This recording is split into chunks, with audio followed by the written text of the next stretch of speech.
Today is January 1st, 1956, and we are in Malaysia. In the city of Kangar, a baby girl was born. Her mother named her Noor Maznah Binti Ismail. But not too much later the world would know her as Mona Fandey, the famous Bomoh, or Dukun, or what we say in English, a witch.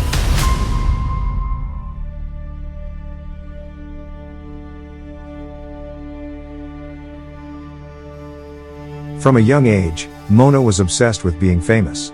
As a teenager, she loved dancing and singing, always trying to get noticed. Her childhood was all about dreaming of being a star. Years went by, and Mona grew up. One day, on her way home, she met a man who changed her life forever. His name was Muhammad Noor Fandey Abdul Rahman. He knew how much she wanted fame and gave her two suggestions. First, he proposed, and she said yes. And second, on their wedding night, he told her to change her name to Mona, promising it would make her famous one day.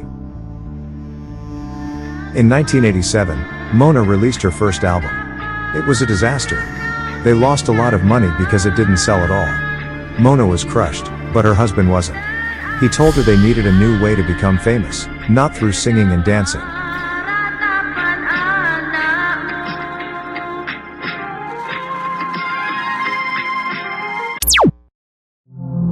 After a few weeks of thinking, they came up with a plan. They decide that Mona claims to be a witch. In Malaysia, the witches were called Bomohs. Usually Bomohs were old men, and they had many followers in East Asia. Mona decided to become one of the most famous Bomohs in Malaysia because she was young and attractive, which was unusual for a Bomoh. People started visiting her every day, paying a lot for her help in finding lost items or so many other strange requests. Her husband worked behind the scenes to attract rich clients, making Mona more popular by the day, especially among wealthy Malaysians. They got richer and richer until Mona could buy a castle and many luxury cars. She charged a huge amount of money daily as her fame spread throughout East Asia. People from Malaysia, Singapore, and even Indonesia were calling to book appointments. Even politicians wanted to meet her. For a 1-hour appointment, she charged around 500,000 Malaysian ringgit, which is more than $100,000 today. Because of her background as an artist, she knew how to persuade people to pay her big money. People were satisfied with her work, and everyone talked about her with their friends and family. Mona was so proud of herself. She was more famous than celebrities. Her clients really believed in her. She was rich, living in a big castle, driving luxury cars, and enjoying a lavish lifestyle. Everything was going great until 1993 when a Malaysian politician called her for an appointment. Mazlan Idris, a Malaysian politician aspiring to become a minister, heard about Mona Fandey through his friends and decided to set up a meeting with her. Mona eagerly agreed, knowing this was a golden opportunity to connect with a powerful figure. A few days later, Mazlan met with her and expressed his deep desire to achieve his political ambition. After a moment of silence, Mona looked into his eyes and said, "I can help you, but it will cost you at least $500,000. Mazlan admitted he didn't have that much cash on hand, but he offered to pay $100,000 up front and give her 10 valuable pieces of land later. Mona accepted immediately. It was an offer she couldn't refuse. On July 2, 1993, Mazlan Idris left home and told his wife he was going on a work trip and would be back the next afternoon. He said goodbye and left home. But instead of a work trip, he was going to meet Mona Fandey. He first went to the bank, withdrew $70,000 in cash, and headed to see Mona. But then, he vanished. The man who was always in the news and talking to the press disappeared right after leaving the bank with at least $70,000 cash in his pocket. On that very day, Mona Fandey went to the Mercedes store in KL and bought herself a brand new Mercedes. Then she went on a shopping spree. She got herself a new mobile phone, which was so rare in those days. She then purchased some jewelry from very expensive stores and even ordered the best furniture, TVs, and decorations for her castle. But what caught everyone's attention was how she paid for everything with stacks of cash. People couldn't believe someone would carry so much cash around. A few days later, she visited a beauty salon and underwent multiple cosmetic surgeries, still paying with cash. This strange behavior got everyone talking. Some even started saying she had cast a spell on her purse, ensuring the money inside would never run out. A few days later, Mona's assistant, Juraimi Hassan, found himself in serious trouble after being caught using drugs.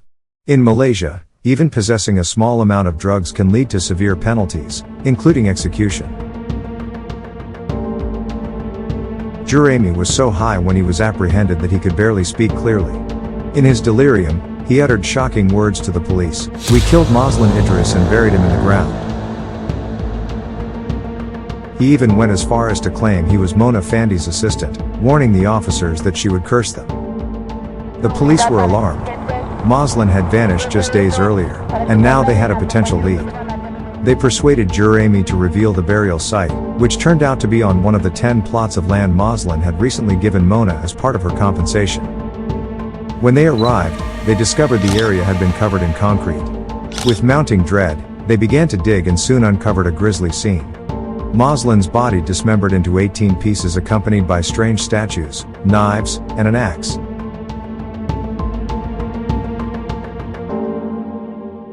Despite this shocking revelation, the police chose not to immediately arrest Mona Fandey. They knew they needed more evidence to build a solid case against her. Their discovery left them reeling, determined to gather enough proof to ensure Mona faced justice and couldn't evade the law.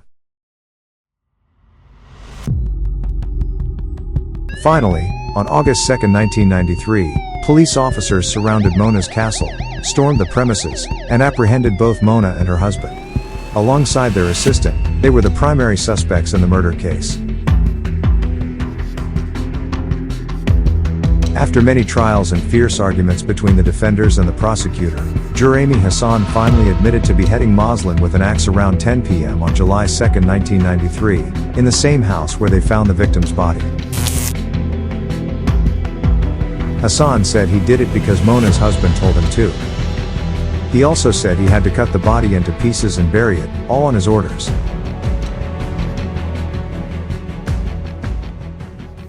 Hassan claimed that Mazlan came to the house that night with Mona and her husband to take part in a strange ceremony. Mazlan changed into a sarong and laid down in a bathroom lit with candles as Mona instructed, putting an orchid on his forehead and telling him to close his eyes and wait for a mysterious voice. When Mazlan fell asleep, Hassan used the axe to kill him. Then they peeled off his skin, cut him up, and buried him on one of his properties.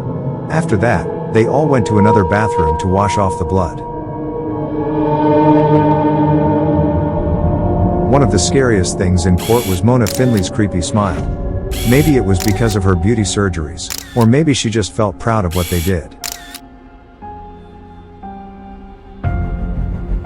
Finally, on February 9, 1995, Mona Fandey, her husband Mohammed Noor Afandi Abdul Rahman, and their helper Juraimi Hassan were found guilty and sentenced to death for killing Mazlan Idris.